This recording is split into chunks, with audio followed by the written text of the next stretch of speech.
Hello, जय मसीह की। Praise the Lord.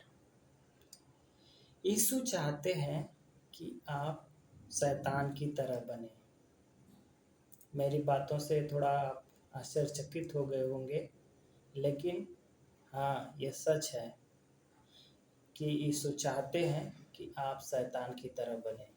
एक वाक्यांश में यीशु ऐसा कहते हुए वे हमें दिखते हैं, जहाँ पर यीशु ने हमें सांपों की तरह चतुर और कबूतर के समान भोले बनने की दिशा निर्देश देते हुए दिखते हैं।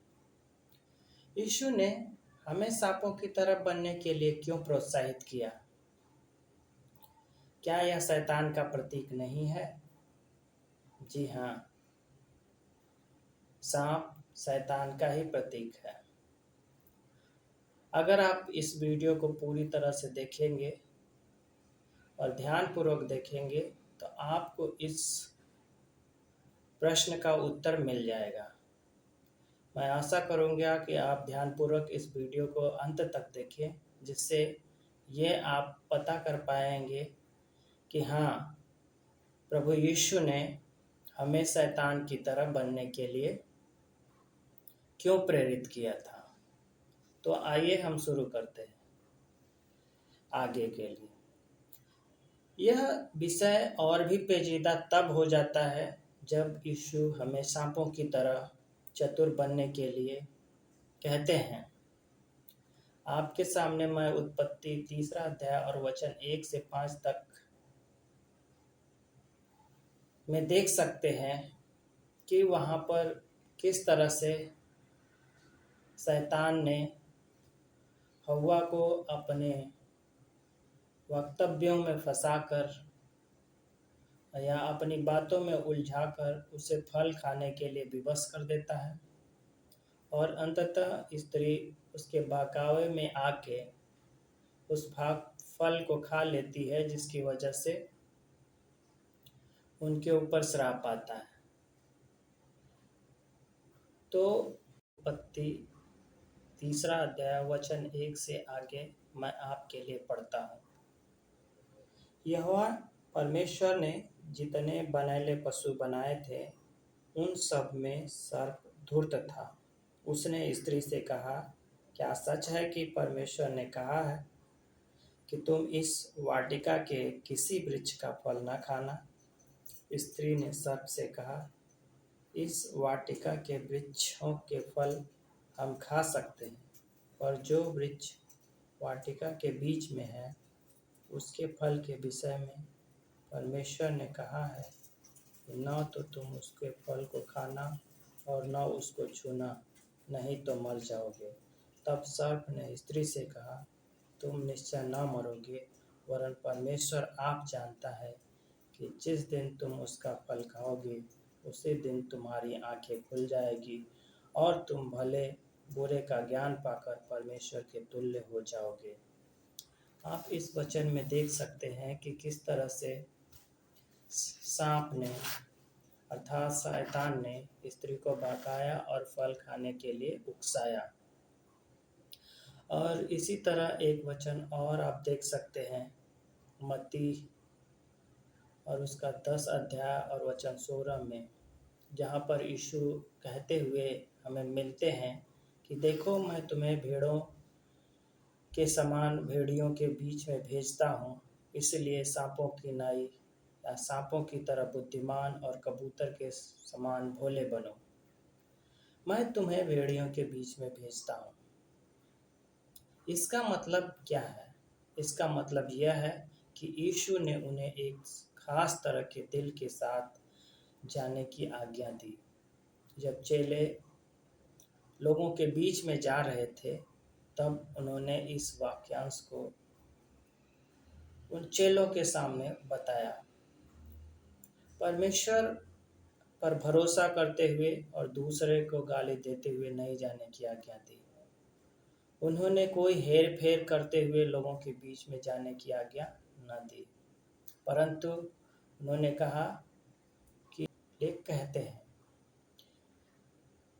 इसका मतलब यह है कि जब परिस्थितियाँ विपरीत हों, परिस्थितियाँ अपने अनुकूल न हों, उस समय हम अपने दिमाग का यूज़ कर सकते हैं, अपने दिमाग का इस्तेमाल कर सकते हैं। यहाँ पर चतुर होने का मतलब यह है कि अपने दिमाग का इस्तेमाल करना, प्रेरित होना, दूसरों को अपने दृष्टिकोण के बारे में बताना। निश्चित रूप से मेरा मानना है कि शैतान ने यही किया था उत्पत्ति 3 में, जब उसने हवा को अपनी बातों में कन्विंस करके उसको फल खाने के लिए विवश किया, और वो हवा शैतान की बातों में, सांप की बातों में आकर बहक कर उसने फल को खाया, जिस फल को खाने के लिए परमेश्वर ने मना किया।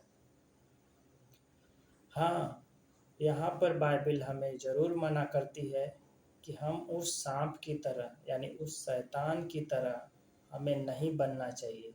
हमें दुर्भावनापूर्ण नहीं होना चाहिए, हमें धोखेबाज नहीं होना चाहिए, हमें चालाक या बलपूर्वक नहीं होना चाहिए।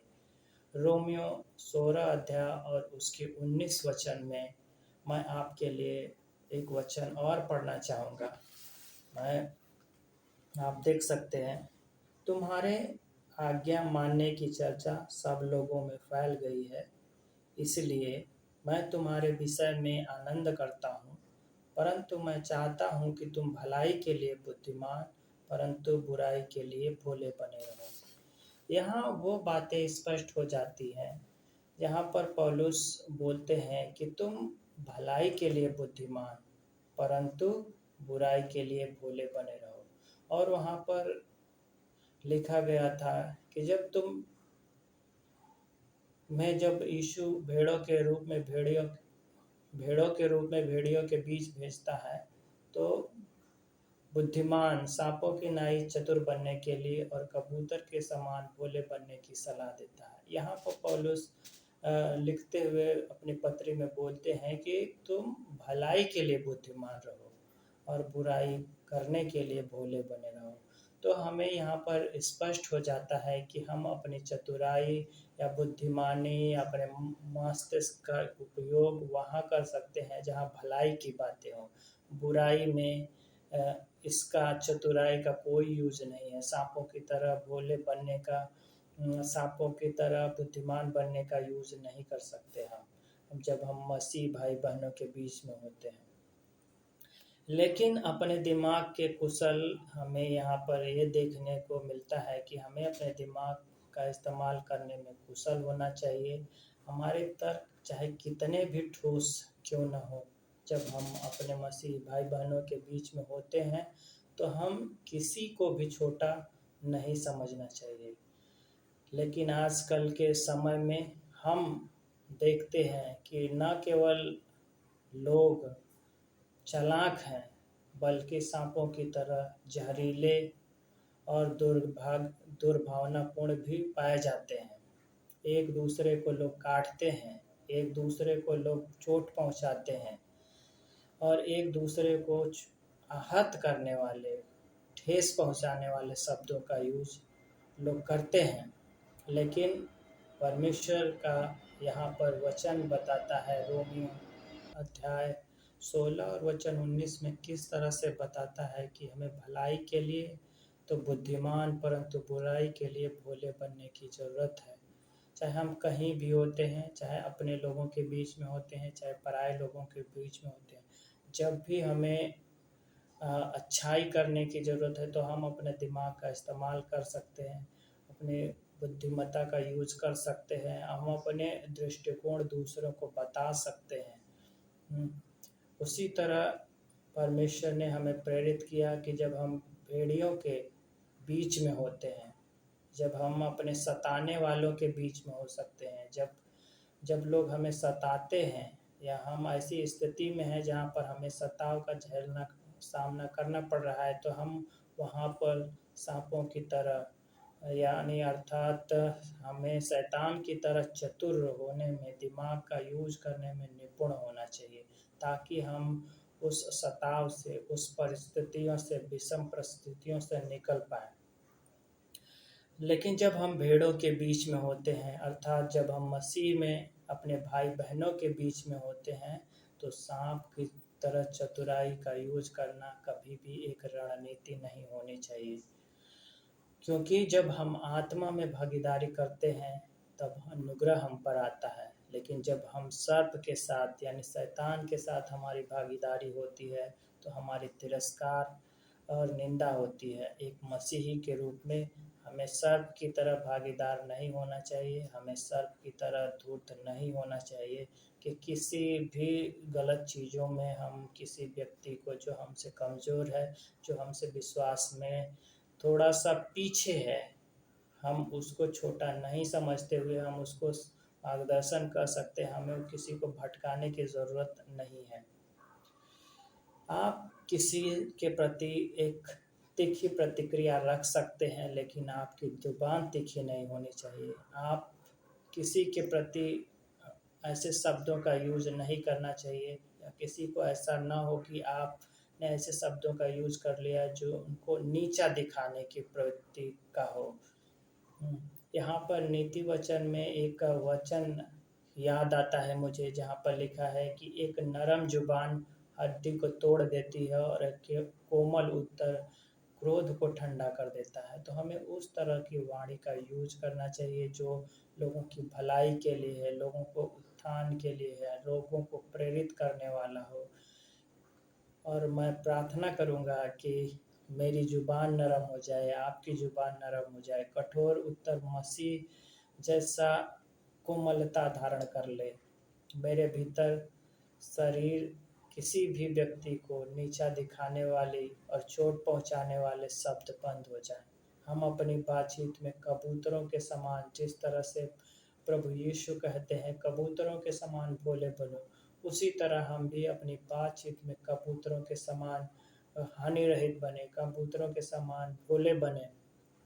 यीशु हम लोगों की मदद करें, यीशु हमारी मदद करें और यीशु आपकी मदद करें। इन्हीं शब्दों से मैं अपने बातों को बंद करूँगा और मेरा कंक्लूज़न यही है कि परमेश्वर ने हमें शैतान की तरह ज़रूर चतुर रहने के लिए बोला, लेकिन वो एक परिस्थितियाँ अलग थी। ऐसी परिस्थितियों में हमें, जहाँ पर रोमियो और 16 अध्याय और 19 में हमें स्पष्ट हो जाता है कि हमें बुद्धिमानी कहाँ दिखानी है। हमें बुराई में अपनी बुद्धिमानी नहीं दिखानी है। हमें किसी को गलत राहों पर ले जाकर चतुराई भरे शब्दों के द्वारा उनको पकड़ के किसी अन्य जगह नहीं ले जाना है। तो आई होप, मैं आशा करता हूँ कि आपको मेरी बातें का समझ में आई होंगी, और यदि समझ में आई हो तो प्लीज़ ज़रूर बताएं अपने कमेंट के द्वारा। हम आपकी प्रतीक्षा करेंगे। Thank you. जय मसीह। आमीन।